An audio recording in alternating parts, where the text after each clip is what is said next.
Guys, sa wakas natapos din.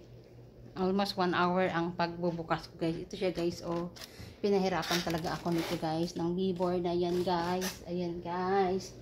Ito na siya, guys. Ayan, commercial mixer, guys. Ayan, 15 quarts. And then, ito may kasama siyang ganito. And then ito, para sa icing. And ito naman para sa bread. Ayan guys, pang maramihang batch ito guys, pwede. Kasi yung KitchenAid ko guys, na ano siya, umiinit. Tapos parang pumuputok na, parang masisira na sa kakabik ko ng bread. Kaya ito guys, pang matagalan. Thank you for watching guys. Bye-bye.